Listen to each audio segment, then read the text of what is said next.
Well, hey everybody, welcome back to my channel here. And this is another video about my bus, but it's a little bit different than some of the other videos I've made. This doesn't really belong in the restoration playlist because it's not really related to restoration. It doesn't really go into my EV playlist because it doesn't really have to do with electric car conversion. But what I'm calling this video is a tech upgrade, and maybe I'll do more in the future. For this one, the tech upgrade is this device right here. This is a aftermarket rear view mirror LCD screen with dual cameras. Now, I got intrigued by some of these devices when I'm watching videos on social media and I see people with something like this where they're able to record things on the road. Things like road rage incidents, maybe traffic accidents, or even recording the audio of an interaction they have with law enforcement during a routine traffic stop. So the purpose of this video is to show you how I installed both the rear view mirror and the backup camera, how it's wired in, and then toward the end of the video, I'll show you an example of just driving the car in and out of my driveway yesterday and recording a couple clips from both cameras and showing you how they look. So stay tuned to see how it works. This is the AUTO-VOX, not AUDIO-VOX, but AUTO-VOX V5 Pro. This is a little over a 9-inch rear view mirror that also doubles as an LCD screen. It has a front and rear camera and allows you to put an SD card in and record 5 or 10 minutes of rolling footage while you drive. It also has a lot of extra features like night vision. It has auto flipping to the rear camera when you go into reverse. It has a GPS device that I've mounted up here onto my dashboard that can track your position and your speed. All right, let me turn on the ignition and I'll show you how it works.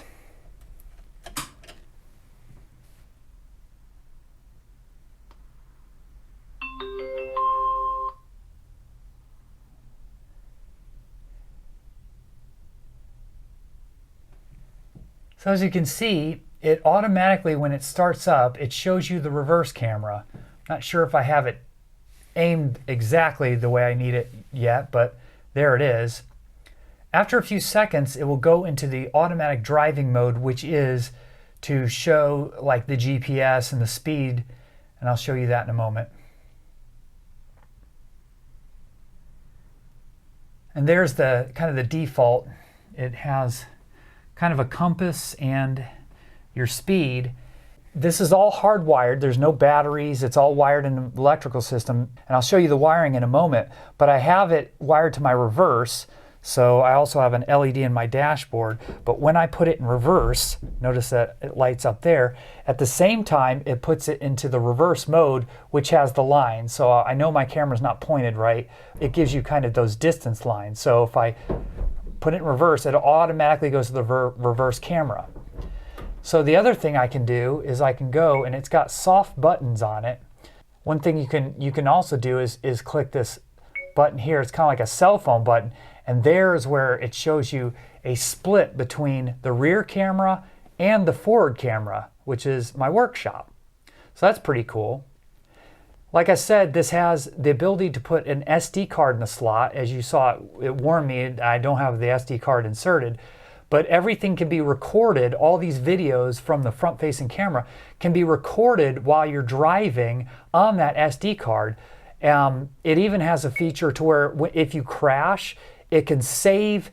It'll stop recording and it can save that last 5 or 10 minutes of whatever you've recorded, and that gives you the ability to record everything in that crash. Here's the main wiring diagram. As you can see what to expect here, there's 2 wiring harnesses. One is the main front wiring harness, which has a bunch of splits off of it. So this wiring harness will get wired to your ground, your regular battery, constant power battery B positive, and your accessory 12-volt ignition. So those 3 wires will get hooked up, and I think I just did that behind my dashboard. Then there's a tip ring sleeve plug for the GPS sensor. Of course, what I did there was I mounted that little GPS device right there, right to my dashboard, and just ran that cord down that hole there. And that's all plugged in. Now, of course, the main wiring harness is pretty much up here and under the dashboard, but the wire that goes up to the camera, what I did was I fished it up, and it goes up through the A-pillar here, and as you can see, this is where it joins in to the actual front camera itself. Okay, so for the rear-facing camera, this is what it looks like. They gave me two mounts for it. One that can fit basically on the back of a license plate. Here's an example of an old license plate I have. You can clamp it to the back of a plate. They gave another kind of clamping arrangement there. It does come with double stick tape, but I did drill some small holes and ran screws in. I just don't want to mess with that falling off. And then I ran a hole for the wire, so that goes up under here. I think it'll be fine because it'll covers the plate a little bit, but only in the void area there. So I think that works pretty well. Now for the wiring, I first was looking into maybe running it like the defrost cable, where it goes through this channel inside the body here. Notice that my defrost cable comes out of that channel, but it goes here. Now I was thinking if I could go down this void and down into the engine compartment, that would be great, but I couldn't figure out a way to do that. So you guys may be able to figure that out. But what I did instead was, because of my electric car conversion, I have a conduit that connects the passenger side of the front, underneath the chassis, all the way under, and then pops up under the gas tank shelf. And what I was able to do was fish that rear view camera wire through that. And it actually comes out up through this corner here and goes through my little DC command center, what I call here, which is really the top engine hatch. And of course comes out and then into my rear deck lid. So that's how the rear facing camera was wired in. Now, because this is an aftermarket product that's made to work with all sorts of different cars, they gave you 3 or 4 different pieces to work with GM, Audi, Volkswagen, Subaru, all the different types of cars. As you know, the Volkswagen rear view mirror, the stock one, looks like this. It's very different from any other type of product, where it kind of twist locks in above the windshield into the actual chassis. This would have been the easiest thing to do, just glue this thing to the windshield and put this on, but of course I had to do it the more custom way. So here's what I did.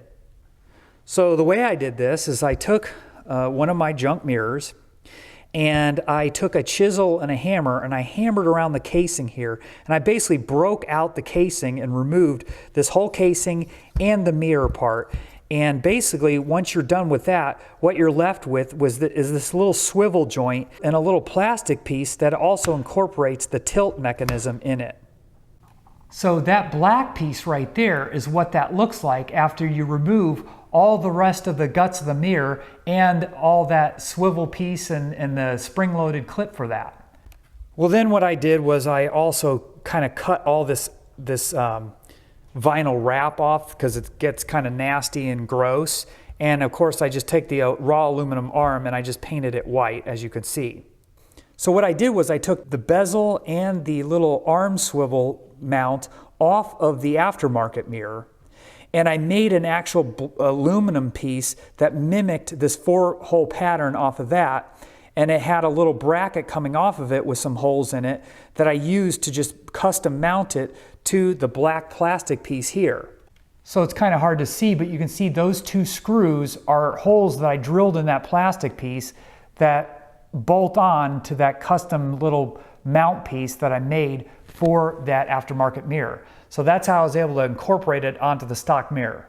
But like I said, that was a lot more work, and it's really probably not necessary. It would have been easier just to glue that button to the windshield and just mount it with the harness that it came with.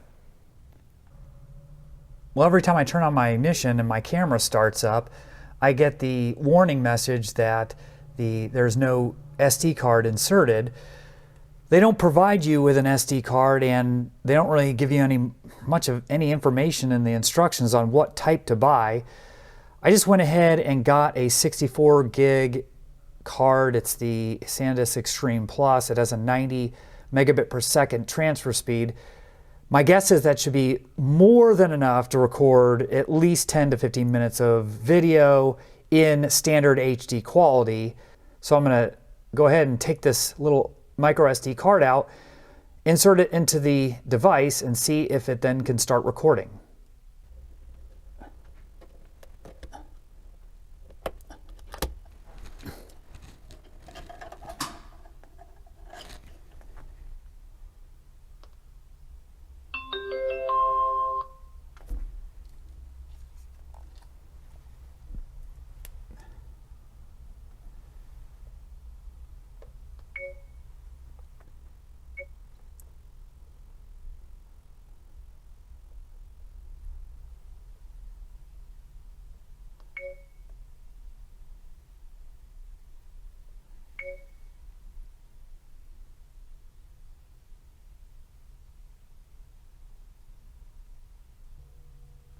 Yeah, as you can see, once I formatted the SD card, every time I start it up now, it automatically starts recording from, I'm assuming, the forward-facing camera, or maybe it's the back-facing camera.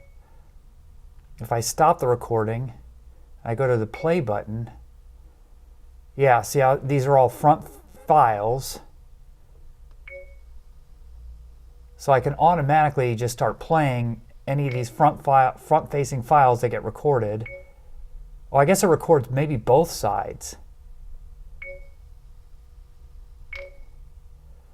Yeah, so I guess it automatically just cycles and records both cameras at the same time. That's pretty neat. So now for the demonstration. What I did yesterday here is we actually had a really nice day outside, so I thought I'd get the bus out of the garage and get some of the dust off of it because I've been doing a lot of work in the garage. So then I rinsed it off, and then I did this little trip that you're gonna see right here, where I simply back it up to the end of the driveway and then put it in second gear and then drive it forward right back to where I was. So here's the footage actually exported from my cameras. The larger view is the actual front-facing camera. The smaller view is the rear-facing camera. I wanted to show them to you at the same time, although they're both in full 1080p HD footage. As you can hear, I muted it a little bit, but there is audio also contained within this clip because the rear view mirror has a microphone built into it.